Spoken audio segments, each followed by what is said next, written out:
In the quiet village of Umuoma, where the morning sun painted golden streaks across the lush green fields, a young man named Obinna was known for his kindness and honor. His reputation was earned not only from his actions but also from the values instilled in him by his late father, a revered hunter who had taught him the importance of integrity and respect for others. As the first son of his family, Obinna carried the weight of tradition on his broad shoulders, often placing the needs of others before his own desires. When the village chief proposed that Obinna marry his beautiful daughter Chidimma, it was seen as a great honor and an opportunity to elevate his family's status. The match was perfect in the eyes of the elders. Chidimma was everything a man could hope for: graceful, well-mannered, and the pride of her family. She had been raised to uphold tradition and was widely admired for her humility and charm. Yet, despite her many qualities, Obinna's heart belonged elsewhere. Amara was nothing like Chidimma, an orphaned girl who lived on the edge of the village with her aunt. She was spirited and independent. Her laughter echoed through the fields, as free as the flowing stream near her modest home. Amara was outspoken and unafraid to challenge norms, traits that made her the subject of gossip among the elders. But to Obinna, she was the embodiment of authenticity, and her fiery spirit had captivated him from the moment they first met. For months, Obinna wrestled with his feelings. On one hand, marrying Chidimma would secure his family's future and align him with the expectations of the community. On the other hand, choosing Amara meant defying tradition and risking the disapproval of the village.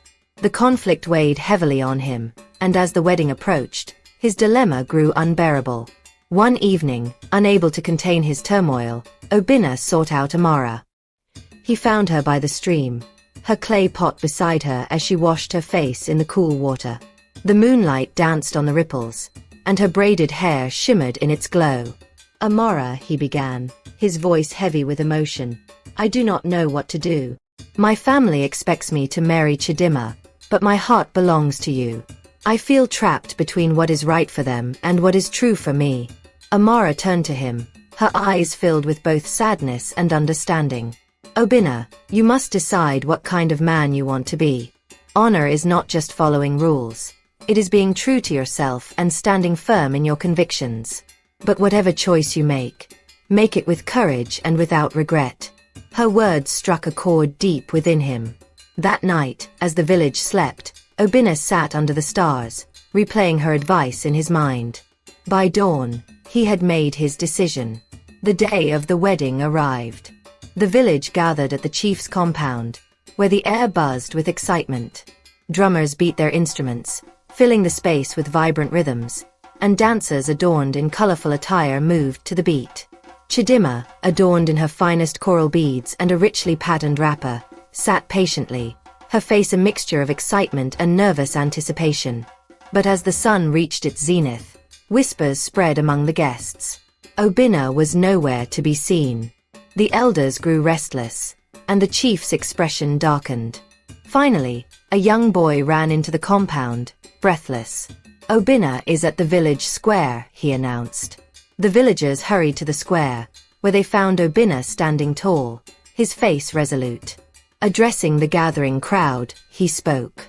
"I cannot marry Chidimma," he said, his voice steady but filled with emotion. "To do so would be dishonest. My heart belongs to another, and I must honor that truth, even if it means facing your disapproval." The crowd erupted in murmurs of disbelief and outrage. The chief, his face flushed with anger, stepped forward. "You disgrace my family in front of the entire village," he thundered. Obinna bowed deeply. "I mean no disrespect, but I cannot build a life on a foundation of lies. I accept whatever punishment the council deems fit, but I must follow my heart." The elders convened an emergency meeting, and their judgment was harsh. Obinna's family was stripped of their rights to farm on the chief's lands and ordered to pay a hefty fine.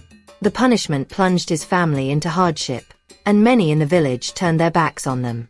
Yet, despite the backlash, Obinna felt a sense of liberation he had never known before.